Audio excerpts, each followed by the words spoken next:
ఇక్కడికి వచ్చిన జన సైనికులకి, వీర మహిళలకి, ఆడపడుచులకి, రాష్ట్ర స్థాయి జనసేన నాయకులకు పేరు పేరున హృదయపూర్వక నమస్కారాలు. అలాగే ఈ కార్యక్రమానికి ఎంతో అండగా ఉన్న మీడియా, ఎలక్ట్రానిక్ మీడియా యాజమాన్యాలకి, పేపర్ మీడియా యాజమాన్యానికి, సీనియర్ జర్నలిస్టులకి, ప్రతి ఒక్కరికి పేరు పేరున నా హృదయపూర్వక ధన్యవాదాలు.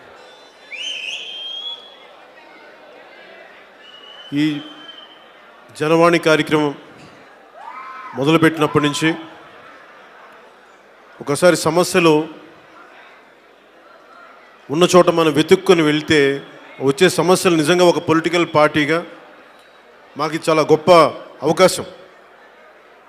పబ్లిక్ పాలసీస్ ఎలా డిజైన్ చేయాలి, సమస్యలకి పరిష్కారం ఎలా వెతకాలి, అసలు ఏ సమస్యలు ఉన్నాయి, ఎందువల్ల ఈ సమస్యలు ఇలా కంటిన్యూ అవుతూ ఉన్నాయి, వీటన్నిటిని దృష్టిలో పెట్టుకుంటే ప్రధానంగా ప్రతి చోట కీలకమైన సమస్యలు ఒకటి ఇన్ఫ్రాస్ట్రక్చర్, రోడ్లు నిర్మాణం కానీ, రహదారులు ఎంత నీచంగా ఉన్నాయనేది ఒక కామన్ సమస్య. అలాగే టిట్కో హౌసింగ్ సమస్యలు, అలాగే ఫీజు రీఎంబర్స్మెంట్ సమస్యలు, వైసీపీ దౌర్జన్యాలు, అలాగే కబ్జాలు, అలాగే మైన్లు దోపిడీ, శేషాచలం అడవుల నిలువు దోపిడీ, దేవాలయాల నిధుల్ని పక్కన మళ్లించడం, సమస్యలు అనేకం కనిపించినాయి. కానీ ముఖ్యంగా రాయలసీమకి సంబంధించి మిగతా కోస్తా జిల్లాల్లో ఎంతో కొంత ఒక తప్పు జరిగితే ఎక్కువ మంది బయటకు వచ్చే అవకాశాలు ఉన్నాయి. ఉదాహరణకి కోస్తా జిల్లాల్లో దళితులకు ఏదైనా అన్యాయం జరిగినప్పుడు ఎక్కువ మంది బయటకు వచ్చి ఆ సమస్యను బయటికి చెప్పగలరు. కానీ రాయలసీమలో మటుకు దళితులు గొంతు చాలా బలంగా నొక్కేస్తూ ఉన్నారు.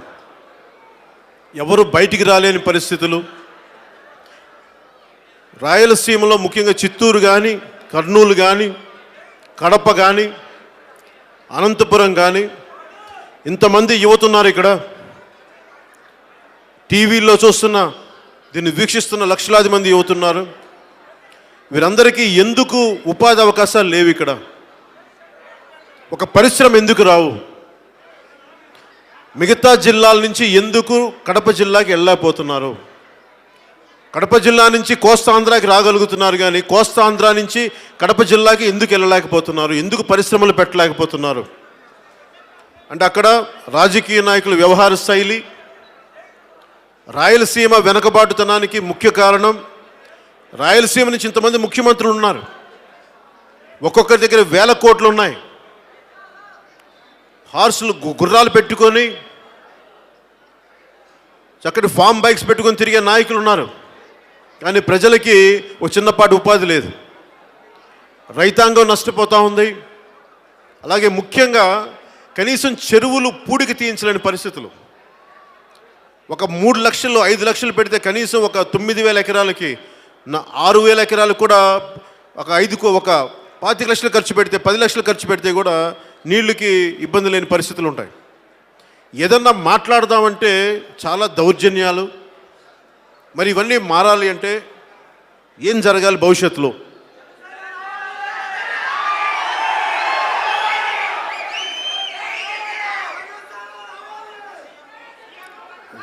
ఉదాహరణకి ఇందాక నెల్లూరు జిల్లా నుంచి ఒకళ్ళు విజ్ఞాపన పత్రం ఇస్తే దాంట్లో ఆ వైసీపీ నాయకుడు, అంతకుముందు ఉన్న పంచాయతీ నాయకులు ఒకరు ఇన్ని కోట్లు పంచాయతీ నిధులు 1.5 కోట్లు అంత పంచాయతీ నిధులు స్వాహా చేశారని చెప్పి ఆయన మాట్లాడి కేసు పెడితే ఆయనకి సంబంధించిన 95 మామిడి చెట్లు నరికేశారు. పచ్చటి చెట్లని, పంట కాయలున్న చెట్లని, 9 బోర్లను ధ్వంసం చేశారు. ఇలా ఏది చూసిన ఎదురెళ్తే రాయలసీమ నాయకుల్లో ఎక్కువ మంది వైసీపీకి చెందిన వాళ్ళు, ఎవరైనా సరే మా సమస్య ఏంటి అంటే వారి మీద దౌర్జన్యాలు, వేధింపులు, ఎస్సీ ఎస్టీ కేసులు, పోనీ ఎస్సీల మీద ఏదైనా బయటకు వద్దామంటే వాళ్ళ మీద బైండ్ ఓవర్ కేసులు, ముఖ్యంగా ఎస్సీ యువత మీద వేధింపులు, నాన్ బెయిలబుల్ అరెస్ట్ వారెంట్లు, ఇవన్నీ చూసి నిజంగా చాలా బాధ కలిగింది నాకు. ఇందాక కూడా ఒక బోయ కులానికి చెందిన యువకులు వచ్చి మా పంచాయతీల్లో మురుగునీరు వెళ్ళట్లేదని చెప్పి మాట్లాడితే ఆ నాయకుల మీద, యువకుల మీద దౌర్జన్యాలు చేయటం, అలాగే రజక కులానికి చెందిన కొంతమంది యువకుల మీద దౌర్జన్యం చేయటం, కేసులు పెట్టడం, ఇది ఎక్కడో ఇది మారాలని మనస్ఫూర్తిగా కోరుకుంటున్నాం. ఇది కేవలం ఒక రాజకీయ పోరాటమే కాదు, ఎన్నికలకు సంబంధించింది కాదు. ముఖ్యంగా రాయలసీమ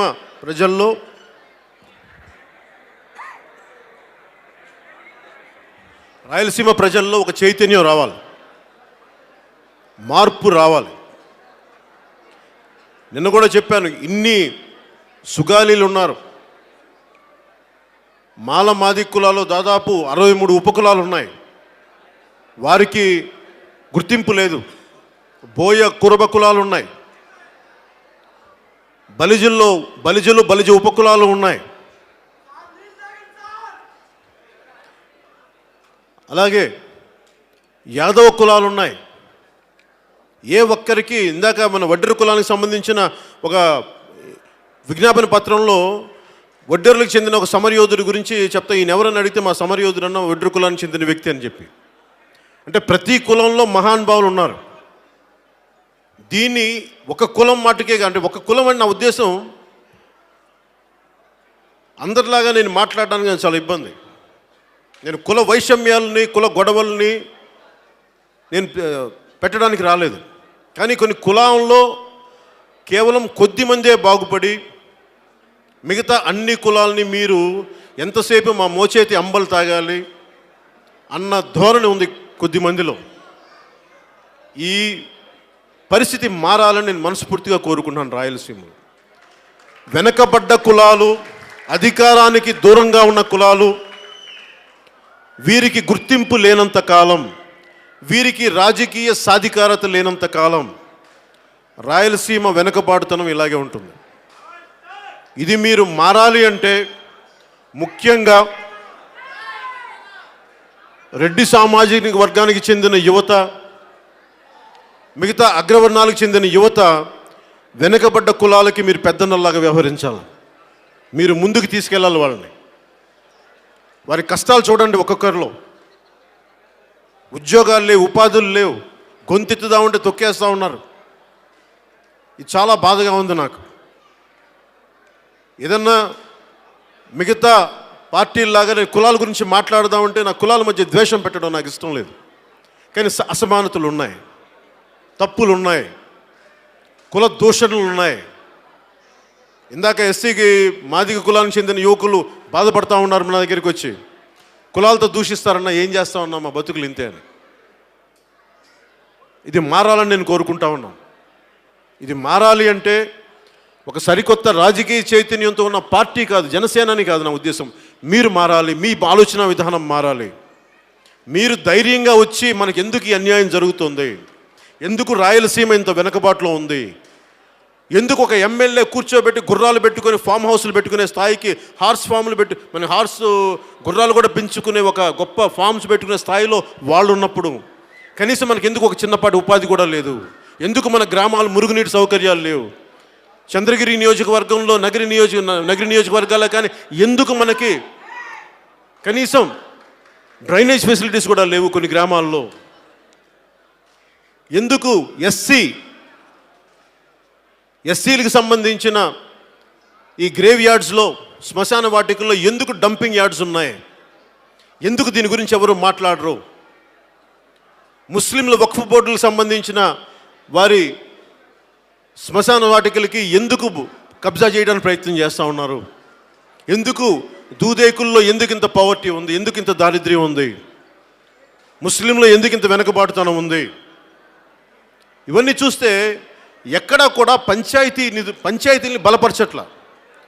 వైసీపీ ప్రభుత్వం వచ్చినప్పుడు ఏం చెప్పారు, గత ప్రభుత్వం తప్పులు చేసింది, మేము అన్ని అద్భుతాలు చేస్తామని చెప్పి పంచాయతీల నిధులను మేము సమకూరుస్తామని చెప్పి దారి మళ్లించమని చెప్పి ఈ రోజున 7,653 కోట్లు పంచాయతీ నిధుల్ని దారి మళ్లించేశారు ఈ రోజున.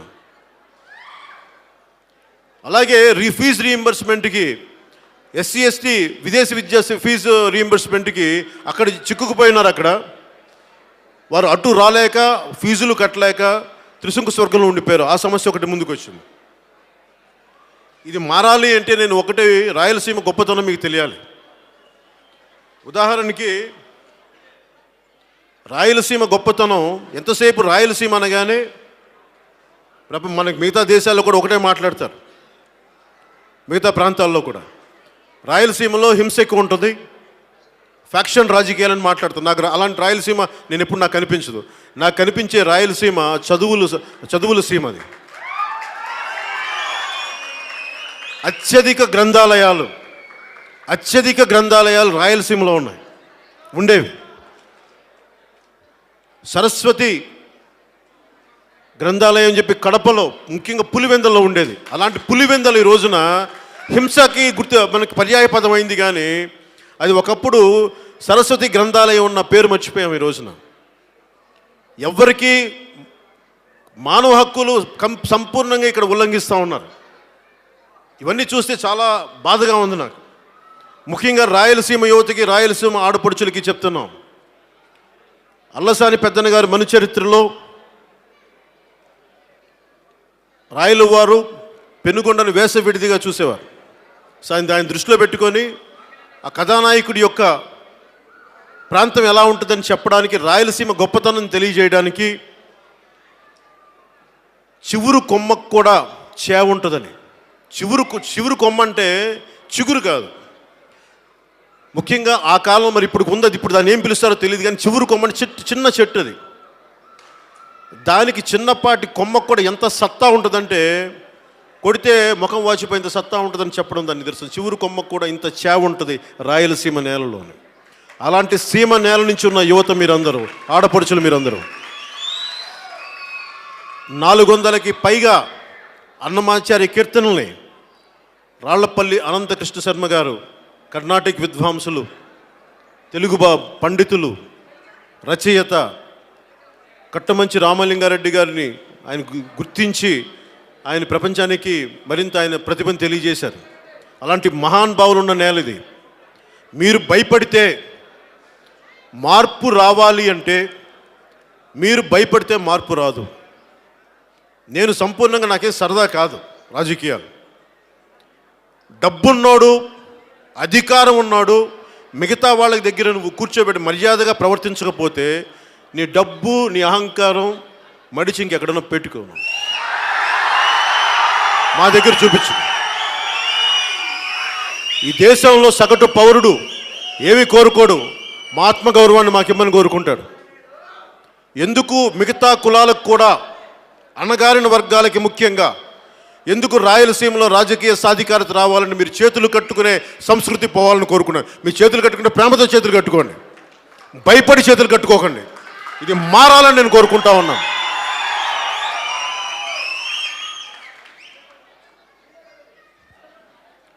నా కళ్ళజోడు తెచ్చుకోలేదు, మీ కళ్ళజోడు తీసుకుని.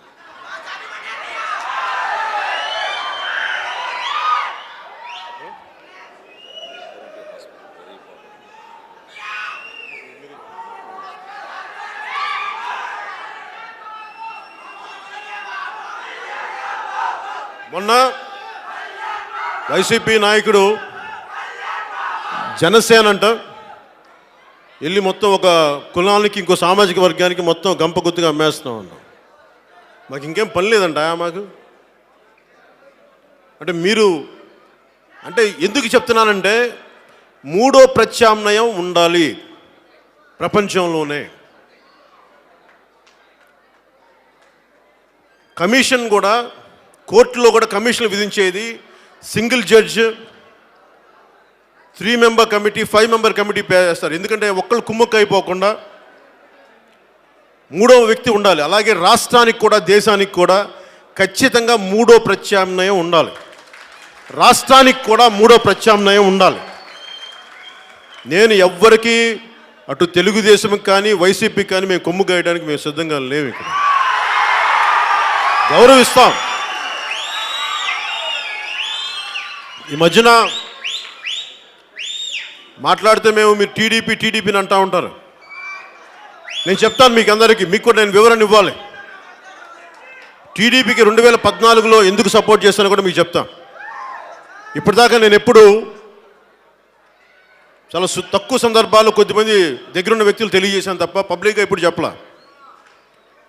2009లో 3వ ప్రత్యామ్నాయంగా అప్పుడు చిరంజీవి గారి ఆధ్వర్యంలో పార్టీ వచ్చినప్పుడు చాలామంది వెనకబడ్డ కులాలు, అభ్యుదయ భావాలున్న అగ్రవర్ణాలు, దోపిడీ వ్యవస్థ నిలవరించే మార్పు తెచ్చుకుందాం అనుకున్న వ్యక్తుల సమూహాలు తెలంగాణలోను ఆంధ్రాలోను అన్ని ప్రాంతాల్లో వచ్చి మద్దతుగా ఉన్నప్పుడు ఒక గొప్ప మార్పును ఆశించాం అందరూ. కానీ అది దురదృష్టవశాత్తు కొంతమంది వైసీపీ కోవర్ట్స్ వల్ల, లేదంటే ఇంకా చెప్పాలంటే వైఎస్ రాజశేఖర రెడ్డి గారి కుటుంబానికి కోవర్ట్స్గా ఉన్న కొంతమంది వ్యక్తులు, ఈరోజు వాళ్ళు మంత్రి పదవులు కూడా ఉన్నాయి. ఈ రోజున వాళ్ళ వల్ల పార్టీని నిలబెట్టుకోలేకపోయాం.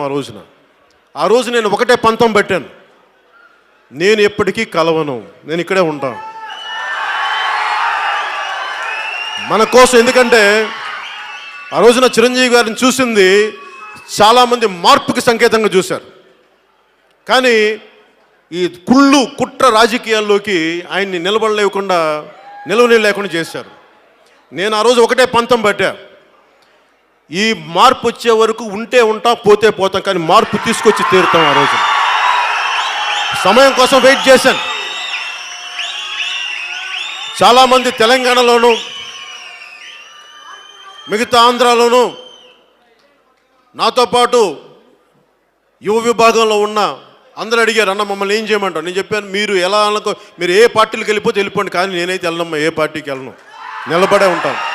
మార్పు కోసం ఉన్నాం, మార్పు కోసం నిలబడి ఉంటాం.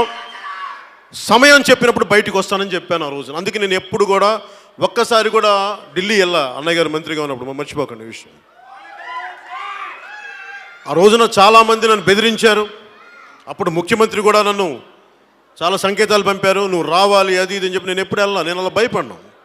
మీరు ముఖ్యమంత్రులు అవ్వండి, ఉమ్మడి రాష్ట్ర ముఖ్యమంత్రులు అవ్వండి, హోమ్ మినిస్టర్స్ అవ్వండి, పవన్ కళ్యాణ్ అనే వ్యక్తి భయపడ్డా.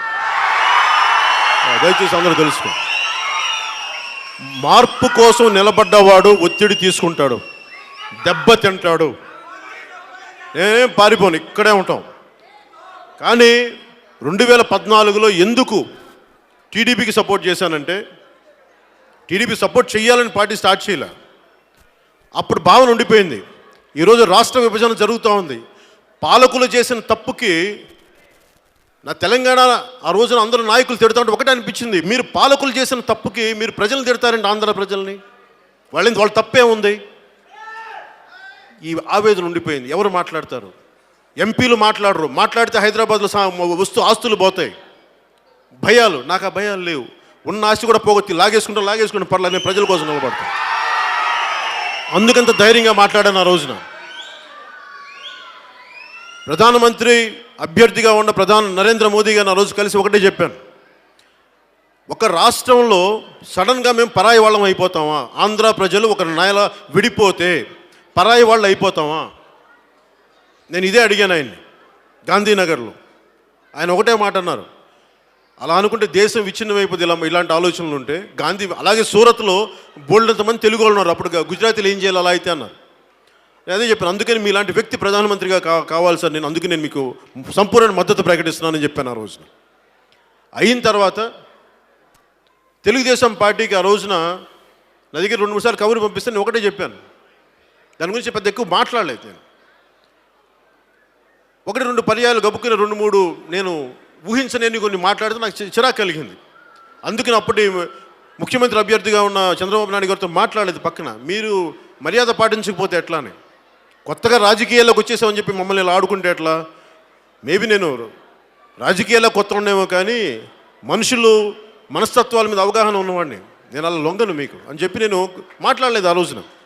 మళ్ళీ ప్రధానమంత్రి గారు చెప్పారు ఆ రోజున, మేము తెలుగుదేశంతో కలిసి వెళ్తున్నాం, నువ్వు కూడా మద్దతు ఇస్తే బాగుంటుంది అంటే వారి మాట మన్నించి ఆ రోజున చంద్రబాబు నాయుడు గారికి కూడా ఒకటే కబురు చెప్పి పంపించాను. మీకు జనసేన మద్దతు కావాలంటే జనసేనని మీరు ఎలా చూస్తారు ఎవరైనా సరే, పవన్ కళ్యాణ్ అనే వ్యక్తిని ఒక సినిమా హీరో, చాలా అభిమానం ఉన్న హీరో, అన్ని కులాల్లో అతనికి అభిమానులు ఉన్నారు, అన్ని మతాల్లో అతనికి అభిమానులు ఉన్నారు, మిగతా భాషల్లో కూడా అభిమానులు ఉన్నారు. కానీ రాజకీయ పరంగా వచ్చేటప్పటికి అతని కులం కూడా చూస్తారు, అతని కుల సమూహంలో కూడా. అది నాకు అర్థమవుద్ది. నేను కులానికి కట్టుబడి ఉంటానా లేదని కులాన్ని గౌరవిస్తాను, కానీ నా దగ్గర ఎక్కడ కులం మీద పిచ్చి మమకారం నాకేం లేదు. కులం మీద ఇది మిగతా కులాల మీద చాలా గౌరవం ఉన్నవాడిని, అదే గౌరవం నా కులం మీద కూడా ఉంటుంది.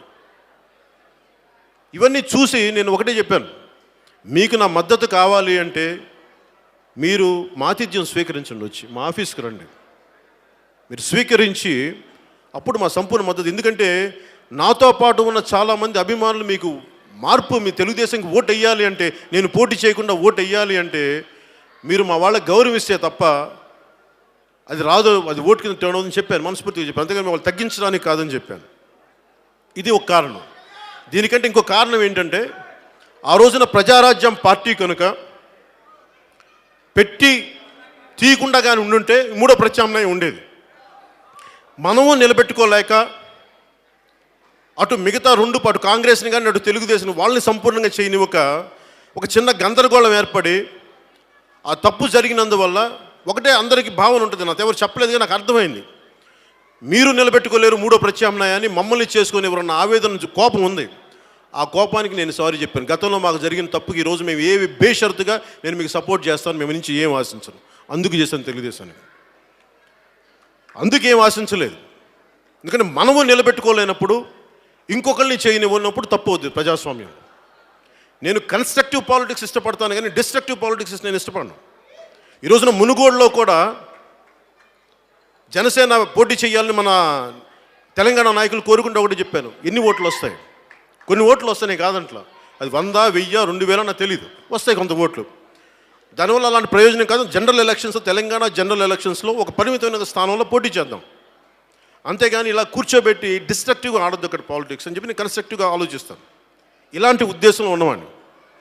ఇలాంటి ఉద్దేశంలో ఉంటే తెలుగుదేశం, మా తెలుగుదేశాన్ని కొమ్ముగాసం అది ఇది మాట్లాడుతుంటే నాకు ఎవరితో సరదా లేదబ్బా. నాకు అంటే రేపొద్దున వైసీపీ నాయకులకి నేను మీకు మద్దతు ఇస్తే అప్పుడు మీకు ఓకేనా, అప్పుడు జనసేన ఓకేనా, మేము విడిగా పోటీ చేస్తే మీకు ఓకేనా? 2019లో విడిగా పోటీ చేశాం కదా మేము. ఈరోజు ఎవరితో కలిసి పోటీ చేస్తామని నిర్ణయం తీసుకోవాలా. ఒక్కటైతే కోరుకుంటున్నా, ఇంత విధ్వంసపూరిత రాజకీయాలను చేస్తున్నప్పుడు రాజకీయాల్లో మన శత్రువులతో కూడా కలుస్తాం, మన ప్రత్యర్థులతో కూడా కలుస్తాం, అదే రాజకీయం. ఇందులో మాకు ఎటువంటి అనుమానాలు కానీ తావులేదు. అది ఎలాంటి పరిస్థితుల్లో కలుస్తామంటే అందరూ మర్యాదపూర్వకంగా. ఈ రోజున కుప్పంలో కూడా మా వాళ్ళ మీద కేసులు పెడతా, కొంత ఇబ్బంది పెడతారు, జెండాలు పెట్టనివ్వట్లేదు అని చెప్పి అటు వైసీపీ కానీ టీడీపీ కానీ ఉంటే అని మాట్లాడుతూ ఉంటే ఎవరైనా సరే మా వాళ్ళకి గౌరవం ఇవ్వని చోట నేను ముందుకు తీసుకెళ్ళలేను. అందుకని వీటన్ని దృష్టిలో పెట్టుకొని నేను ఆంధ్రప్రదేశ్ భవిష్యత్తు కోసం పెట్టుకుంటాను ఏదైనా సరే. ఓటు చీలనివ్వనన్నాను. అసలు ఆ మాట అంటానికి 151 సీట్లు ఇచ్చిన మీరు అద్భుతమైన పాలన అందిస్తే నా నోట్ల నుంచి ఎందుకు ఆ మాట వస్తుంది? నిజంగా ఈ రాష్ట్రానికి ఒక బలమైన యువ నాయకుడు, ఆయన పేరేంటి, వైసీపీ నాయకుడు, నాకు ఆయన పేరు పలకటం ఇష్టం లేదని చెప్పాను నేను, అందుకని మాట్లాడు. ఓ పని చేద్దాం అబ్బా, అలా కాదు కానీ మనందరం కలిపి ఒక మధ్య మార్గం వెతుక్కుందాం. అలా వద్దు, వాళ్ళు బాధపడతారు, ఆ మాటలు వద్దు. మీరు అవెంజర్స్ చూసారా? మీరు అవెంజర్స్ సినిమాలో థానోస్ అనే ఒక వ్యక్తి ఉంటాడు, విలన్. అతను ఏమనుకుంటాడంటే, నేను ప్రపంచానికి, మానవాళికి, విశ్వానికి మంచి చేస్తున్నాను, ఈ 5 రత్నాలు ఏమి ఉంటాయి, స్పెషల్ స్టోన్స్, 5 రాళ్ళు, 6 స్టోన్స్, ఆ 6 రాళ్ళు పెట్టుకుంటే సంపూర్ణమైన శక్తి వస్తే ఈ ప్రపంచాన్ని నేను బ్యాలెన్స్ చేస్తున్నాను అనుకుంటాడు. సగానికి సగం మందికి చంపేస్తాడు. ఆ థానోస్ అనేవాడు ఏంటంటే వాడి లాజిక్ చాలా కరెక్ట్గా ఉంటుంది. నేను మంచిగా చేస్తున్నాను కదా అంటాడు. నువ్వు మంచి అనుకుంటే ఎలా రా బాబు, మేము చెప్తాం కదా మంచిగా. అలాగా మన ఆంధ్ర తానోస్, వైసీపీ తానోస్ నవరత్నాలని చెప్పి మనందరినీ చంపేస్తున్నాడు, చితకబాదేస్తున్నాడు మనం. అందుకని మనం ఈ రోజు నుంచి నా ఉద్దేశంలో నన్ను దత్తపుత్రుడు అని అంటూ ఉంటారు కాబట్టి నేను ఆంధ్ర తానోస్ అని నామకరణం వారికి చేస్తున్నాను.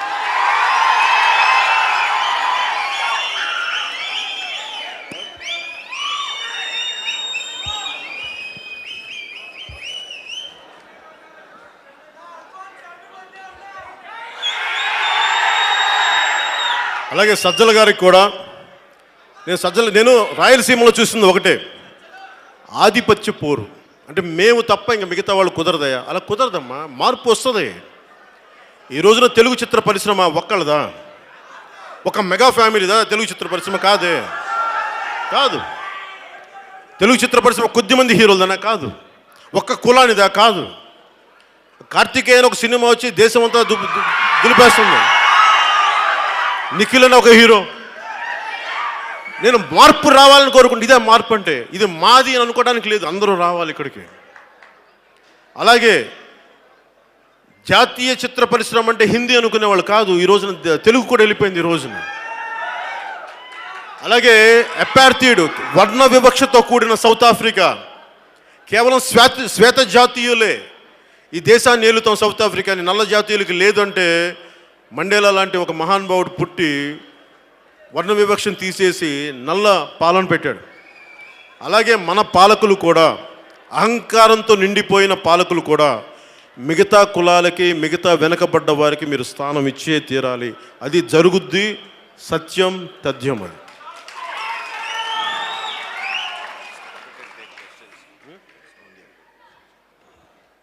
ఆఖరి మాటగా ప్రశ్నలు తీసుకోబోయే ముందు సజ్జల గారికి కూడా చెప్తాను, మీ ఆధిపత్య ధోరణి అంటే మిగతా వాళ్ళని బతకనివ్వకపోవడం. ఒక చిన్న తిరుమలలో 2 షాపులు ఉన్న మురళి దగ్గర, 1 షాపు 2 షాపులు ఉన్న మురళి దగ్గర నుంచి ఒక కేంద్ర మంత్రిగా, ఉమ్మడి రాష్ట్ర ముఖ్యమంత్రిగా అవుతాడనుకున్న వ్యక్తి లాంటి మెగాస్టార్ చిరంజీవి గారిని కూడా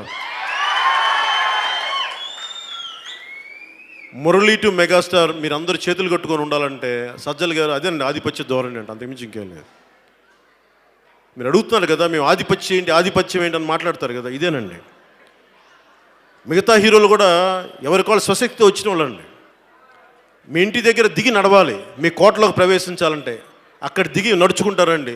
మీరు ఎంత పెద్ద హీరోలైనా సరే మా ఇంటి నివాసం ముందు నడుచుకుంటూ రావాలి, ఆ స్టేట్మెంట్ ఇదేనండి ఆధిపత్య ధోరణి అంటే.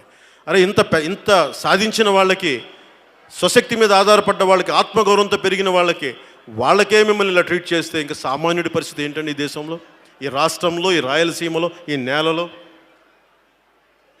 ఇలాంటిది నేను మారాలనుకుంటాను. ఇది పద్యం రాసిన నేల, ఇది పద్యం పుట్టిన నేల. ఇక్కడ మద్యం ఏరులై ప్రవహిస్తుందని నిన్న సిద్ధవటంలో చెప్పాం. అక్కడ కుర్రోళ్ళు చెప్తా ఉన్నారు, మాకు తండ్రి ఒళ్ళు చితికిపోతుందని చీప్ లిక్కర్ తాగి అని. ఓ పని చేయండి, ఇంకొకసారి వైసీపీని కనుక మీరు అందరూ సంకలెక్కించుకుంటే, మీరు ఎక్కించుకుంటే ఏముండదమ్మా. ఈసారి ఏం జరుగుద్దంటే, పోయినసారి ముద్దు అన్నారు కదా వైసీపీని, ఈసారి వైసీపీ వద్దు అనుకుంటే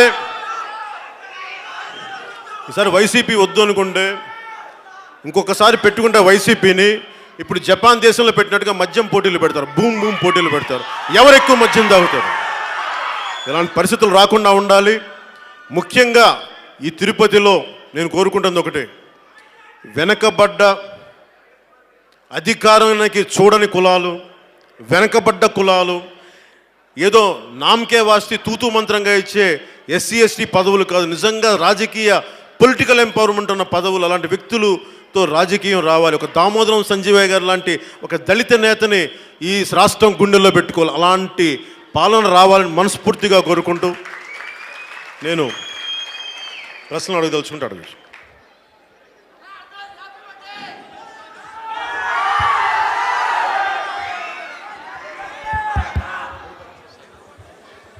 సార్,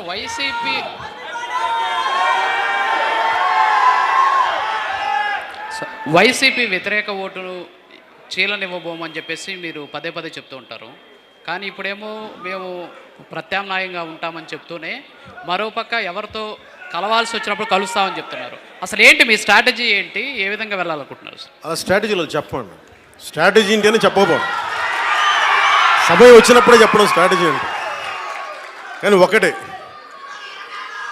వైసీపీ రాకూడదు, అదే స్ట్రాటజీ. వైసీపీ రాకుండా ఉండాలంటే ఏం చేయాలి? నేను ఈ ప్రశ్న అంటాను అనుకోలే, ఈ సమాధానం చెప్తాను నేను అనుకోలే. నాకు అవసరం లేదు. నిజంగా వైసీపీ అద్భుతమైన పాలన చేస్తే మేము వైసీపీకి చప్పట్లు కొడతాం, సమర్థిస్తాం. కానీ మీరు ద్వేషపూరిత రాజకీయాలు చేసి అందరినీ చావగొడుతుంటే ఖచ్చితంగా మీరు రాకూడదని మేము కోరుకుంటున్నాం. సో దాంట్లో మీరు అడిగిన దానికి స్ట్రాటజీ ఓపెన్ చేసేవాడిని. అది చిదంబరం రహస్యం. అన్నీ ఓపెన్గానే ఉంటాయి, కానీ మీరు చూడాలంతే. సార్, వైసీపీ నుంచి కానీ టీడీపీ నుంచి కానీ మీ పార్టీలోకి ఎవరైనా రాజకీయ నాయకులు మీలోకి రావాలనుకుంటే తీసుకుంటారా లేదా? ఒక నిమిషం, నువ్వు చెప్పండి.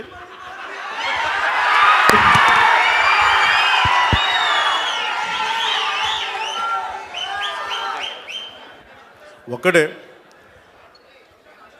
ఒక్క ఎలక్షన్కి అయితే మనస్ఫూర్తిగా వద్దని చెప్తాను. ఒక్క ఎలక్షన్కి అయితే వద్దని చెప్తాను. కానీ మీరు మాతో ప్రయాణించాలి అని అనుకుంటే ముందు మా వాళ్ళందరికీ మీరు గౌరవం ఇవ్వాలి. మా వాళ్ళని గుండెల్లో తీసుకుంటే అది ఓకే కదా. మా వాళ్ళకి మర్యాద ఇచ్చి మా వాళ్ళు ఏదో వాడుకునే వస్తువులాగా తీసుకుంటే దయచేసి అది నేను ఒప్పుకోలేను, మా వాళ్ళు ఒప్పుకోరు. అది ఎవరికి ప్రయోజనం లేదు.